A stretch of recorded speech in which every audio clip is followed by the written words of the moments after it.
ക്രൈറ്റീരിയയിൽ ഇതിവൃത്തം എന്ന് പറഞ്ഞൊരു കൊടുത്തിട്ടുണ്ട് ഒരു ക്രൈറ്റീരിയ. അപ്പോൾ പലപ്പോഴും ഒരു ഇതിവൃത്തത്തിൽ നിന്ന് മാറി പല പല ഇതിവൃത്തങ്ങളിലേക്ക്, എന്ന് വെച്ചാൽ വിഷയം എന്നുള്ളതാണ് ഇതിവൃത്തം, പല പല ഇതിവൃത്തങ്ങളിലേക്ക് പോകുന്ന ഒരു പ്രവണതയുണ്ടായിരുന്നു പൊതുവെ. ഒരു വിഷയമല്ല, പല പല വിഷയം. ഇനി നമുക്ക് ഒരു സെക്കൻഡ് കൂടി. ഈ സെറ്റിന്റെ സ്ഥൂലതകൾ പലപ്പോഴും ബാക്കിലുള്ള കഥാപാത്രങ്ങളെ മാസ്ക് ചെയ്യുന്ന രീതിയിലേക്ക് വന്നിട്ടുണ്ടോ? ഇനി പിന്നീട് മുന്നോട്ട് പോകുമ്പോൾ ശ്രദ്ധിക്കണം, ഫ്രണ്ടിലേക്ക് സെറ്റ് വലിച്ചിടുമ്പോൾ ബാക്കിലുള്ള ക്യാരക്ടേഴ്സ് മുങ്ങിപ്പോകുന്നുണ്ടോ എന്നുള്ളത് ടീം മൊത്തം ശ്രദ്ധിക്കേണ്ട ഒരു കാര്യമാണ്.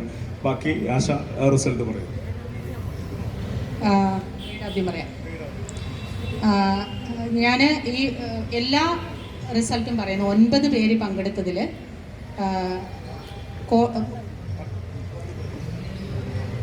അങ്ങനെ പറയണോ? ഫസ്റ്റും സെക്കൻഡും ഒക്കെ പറയണോ?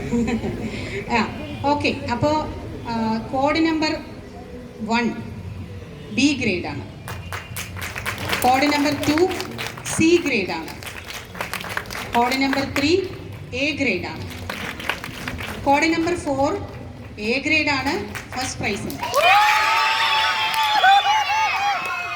ഹലോ ബാക്കി പറഞ്ഞോട്ടെ. Code number